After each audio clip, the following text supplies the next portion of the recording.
So friends, बात करते हैं रिप्लाई राइटिंग के बारे में। रिप्लाई यानी प्रत्युत्तर। जैसा कि आप जानते हैं, रिप्लाई एक शॉर्ट कंपोजिशन का टॉपिक है जो कि 4 मार्क्स का है। सबसे पहले हम इसके इंट्रोडक्शन पे बात करते हैं। Man is social by nature, hence interaction and communication between human beings is quite natural.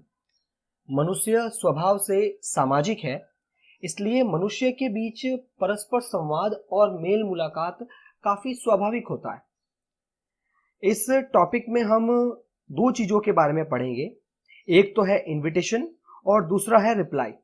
हालांकि इनविटेशन हमारे कोर्स में नहीं है, लेकिन फिर भी रिप्लाई को पढ़ने से पहले इनविटेशन के बारे में थोड़ा सा जानना जरूरी हो जाता है।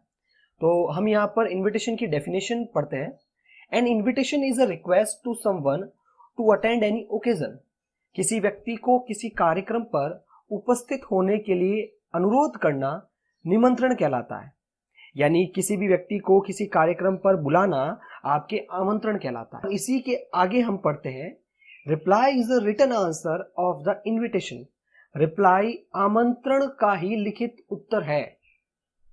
मतलब किसी भी आमंत्रण पत्र का जवाब देना वो आपके रिप्लाई कहलाता है। It can be written either in accepting way और in declining way.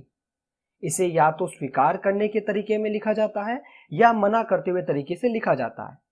In invitation और reply there are 2 prominent characters. किसी भी निमंत्रण या उत्तर में 2 प्रमुख पात्र होते हैं, वो है होस्ट और गेस्ट।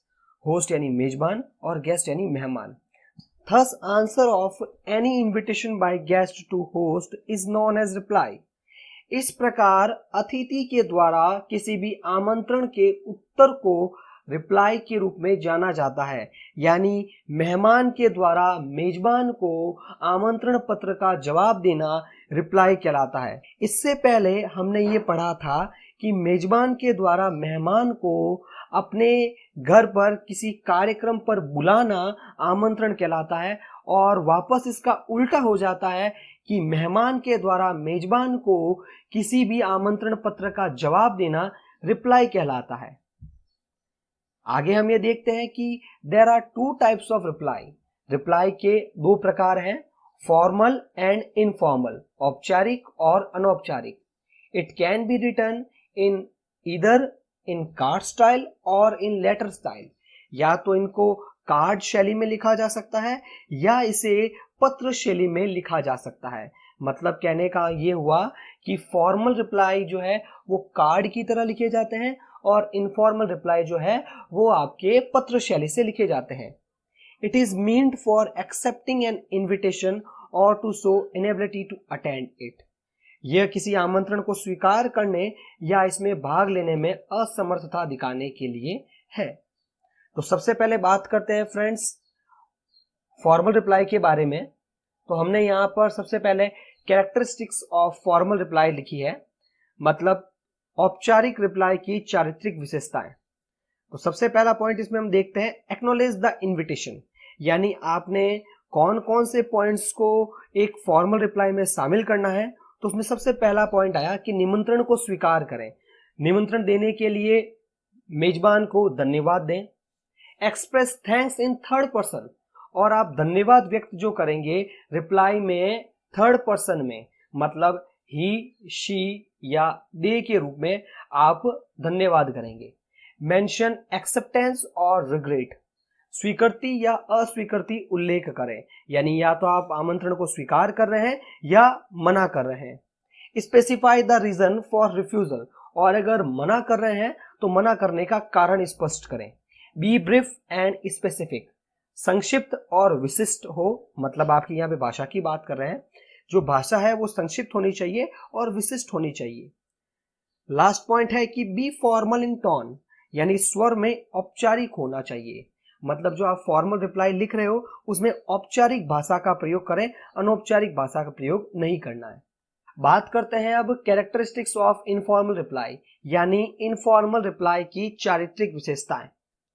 तो हम यहाँ पर पहले पॉइंट के रूप में देखते हैं, acknowledge the invitation in first person. First person में आमंत्रण को स्वीकार करें। देखिए यहां पर हम कंपैरिजन कर रहे हैं फॉर्मल रिप्लाई को और इनफॉर्मल रिप्लाई को। हम सबसे बड़ा अंतर ये पढ़ चुके हैं कि फॉर्मल रिप्लाई जो है वो कार्ड शैली में लिखे जाते हैं और इनफॉर्मल रिप्लाई जो है वो पत्र शैली में लिखे जाते हैं, लेटर स्टाइल में लिखे जाते हैं। यहां पर हम दूसरा अंतर ये देखते हैं कि इनफॉर्मल रिप्लाई को फर्स्ट पर्सन में आपने लिखना है, जबकि फॉर्मल रिप्लाई को हम थर्ड पर्सन में लिख रहे थे। सेकेंड पॉइंट देखते हैं, use second person for the sender of invitation, यानी निमंत्रण भेजने के लिए सेकेंड पर्सन का उपयोग करें। जैसा कि हम यहां पर देखते हैं कि जो होस्ट है, मेजबान है, उसके लिए हमने सेकेंड पर्सन का यूज करना है, मतलब यू का यूज करना है। यहां पर हम प्रोनाउन की बात कर रहे हैं। मेंशन एक्सेप्टेंस एंड रिग्रेट, स्वीकृति या अस्वीकृति उल्लेख करें। Specify the reason in case of refusal, मना करने का कारण स्पष्ट करें। ये दोनों पॉइंट सेम है जो कि हमने फॉर्मल में पढ़े थे। Use warm and simple language, अब देखिए एक और हमने यहां पर अंतर स्पष्ट कर लिया है फॉर्मल और इनफॉर्मल रिप्लाई का, कि use warm and simple language यानी अनौपचारिक और सरल भाषा का प्रयोग करें। हम वहां पर फॉर्मल लैंग्वेज यूज कर रहे थे, जब